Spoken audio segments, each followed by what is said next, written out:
guys. Okay, so I'm here with another collective tarot reading, and I pulled for your current energies. We got Saturn, which it says structure 24, and we got 56 progressions journey, 10 Capricorn achieve, and 6 Virgo digest. Jeez, I'm stumbling.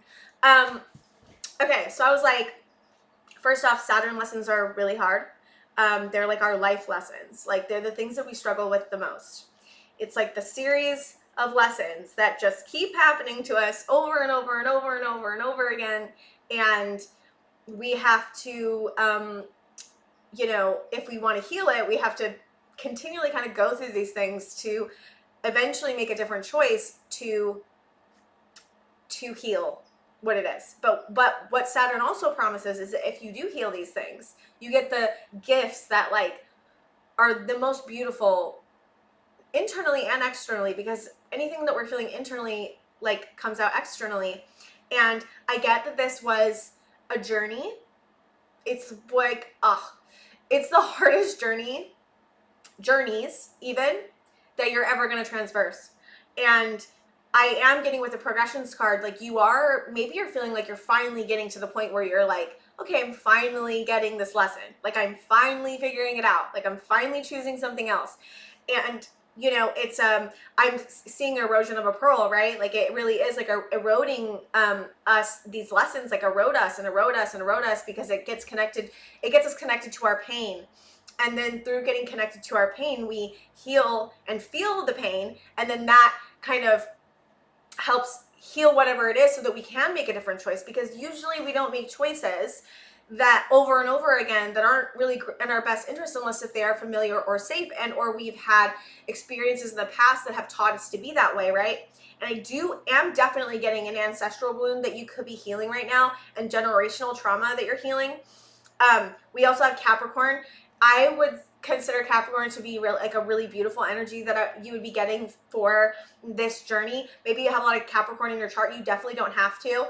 Capricorn is like basically implementing and having the drive and the willpower to get through whatever it is we're getting through, and to also just achieve in general, like achieve our dreams, achieve like healing, if that's one of the things that we want to implement or go after in our lives. And I also like that we have Virgo, because Virgo is like very like attentive to the details, but it's also the Hermit card, and the Hermit card is like about going within and like finding enlightenment within oneself, and finding enlightenment in situations by digging into ourselves. And through whatever you are doing and whatever you have been going through, there is a encouragement and a accomplishment that Spirit wants to recognize in you, that you haven't given up.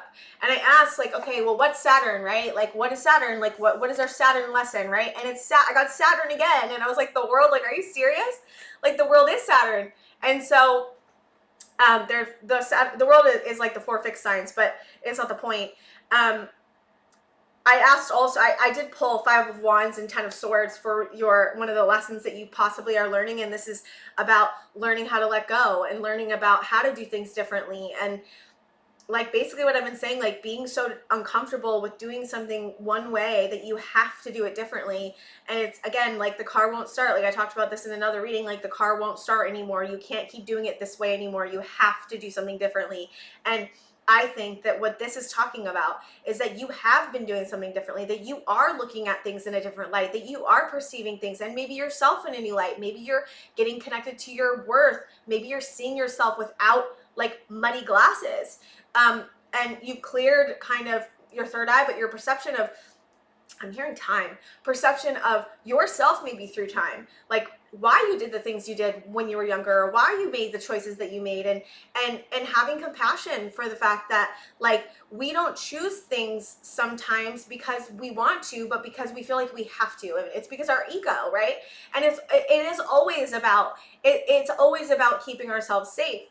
And I think that maybe you're not choosing safety anymore. Maybe you are choosing the beaten, like the not traveled path, the harder path to go. Healing will always be the more difficult choice. Making the harder choice is always harder than making the easy choice. And I think that this is about making the hard choices, and you have made the hard choices, and you are making the hard choices. And even if you find yourself in a space where you keep making a choice where you're like, I don't want to make this choice, but I can't help it. Okay. That's how we learn. We learn through that. Like that is, we wouldn't be able to do any of this. We wouldn't be able to make a different choice if we hadn't kept making the other choice. So it's like, how do you have compassion for yourself for making the choice that feels safe to your ego, that maybe not what your soul wants for so long, that now you can finally make the other choice, and you will get there.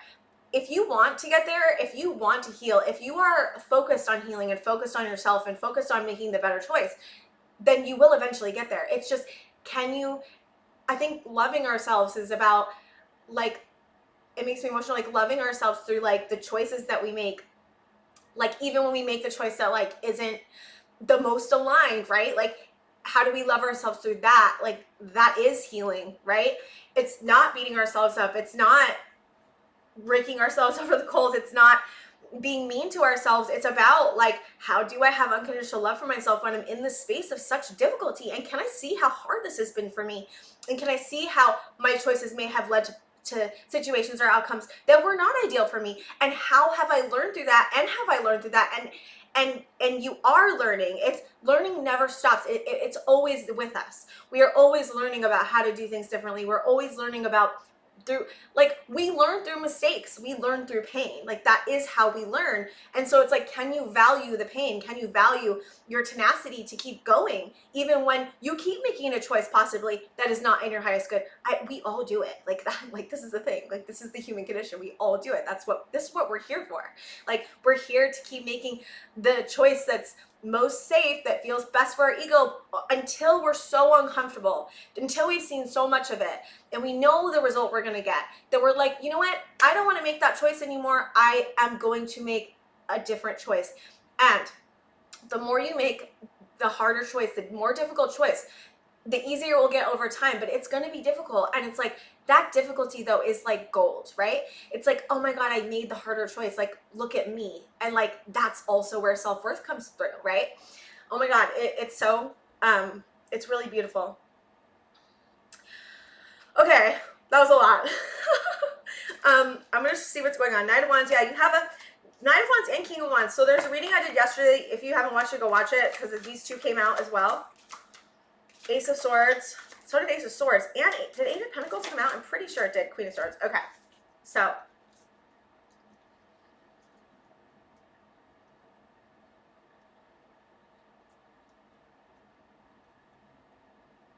I'm sorry. I'm like just sitting with this for a second. Okay.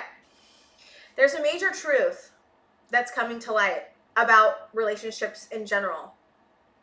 Could be just through a relationship with yourself. What's between the King of Wands and the Queen of Swords? The Six of Pentacles.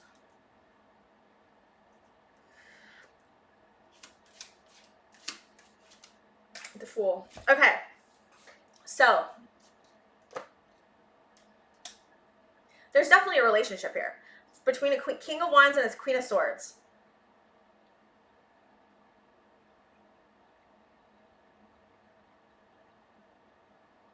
Okay, I'm sorry guys, I'm getting stopped up in the end. I always do that. When I have two people come into the energy, I'm always like, whoa, what's going on? It's weird. I can read one person's energy, but I have a harder time when I have two. It's fine. It's good. We're learning here, right? We're learning. There's a new beginning, okay? Possibly with a relationship. It doesn't have to be, but there's a major truth about what type of relationships that you want, okay? You get to choose where you put your energy into, right? And there is a possibility of a relationship here to step into a new beginning with someone. There's a major truth that's coming out between you. There's a wanting to go after a relationship and a new beginning in a new beginning in a relationship. So you could have a relationship that you're starting a new chapter with, or you could have a relationship that you're in right now that's just, it could be new. There's something about a relationship here, but it's just talking about, this is the question of, am I getting equal give and take? I see that by the Queen of Swords, she's giving Eight of Pentacles, and the Six of Pentacles is above you. So this relationship may be teaching you about what equal give and take is. This relationship is teaching you about what the fruits of your labor, what you put in, and what you're getting out of. And I do feel like there's an honoring here between these two people of what this relationship is and what's being given and what's being received. I just feel like there is a new beginning that's happening with yourself and with this other person. I'm like trying to think of this as another way. Why is this so confusing to me? Do you feel confused, or is it just me? Hold on. Collecting information about a tower. I'm like, what is, I feel like this, I don't know how to explain it. I feel like there's like a confusion here for some reason. There's fighting. Yeah, okay, so you and this person could have had something happen between you because we have the tower here. You're still looking into this. There's something about wanting more information out of this situation. There's some kind of inner conflict or outer conflict that's happening between you guys that's causing a tower. I don't think this is making sense to somebody. Okay, what's the advice? Because this is very vague. I feel like it's a vague thing. What's the advice? Advice. 2 of Wands, 10 of Pentacles, the Lovers. Can't show you the Lovers cards because there's naked people on it. So the advice is looking into, can you, with this person, plan for a long-term future? 10 of Pentacles is like long-term, like long-term resources, long-term family. Can you plan with this person? Can you plan with them to create a long-term future? And what does that make you feel? So when you think about creating a future with this person, like I'm talking years, possibly. Like in the future, like we're thinking like marriage, family, we're talking about all the things, okay? Do you feel like you can build with this person? Now, whatever answer you get, I'm like, I really am getting like so messed up in the energy. I'm getting really called to the tower. Something really happened between you and this person that like was not expected in some way. There was like a shock between you and them.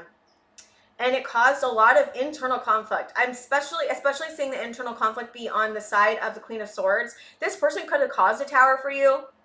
Because I am getting that you may be the Queen of Swords, but reverse energy if it applies. There's something about this person bringing a tower, like maybe somehow their trauma got activated or something happened. I don't know what it was. Something with possibly their trauma, something happened to where it caused a tower, which is like something happening that it was like a emotional disruptive thing that happened. Okay, that's what I'm getting.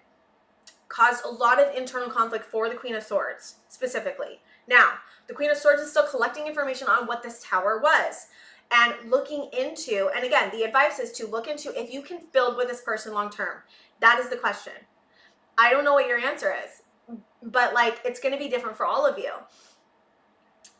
It's so funny because we have Saturn over here, and Saturn's about releasing things that are the 10 of Swords, and I just wonder if this is like one of those things that's like another, it could be a possible Saturn lesson, Ace of Cups.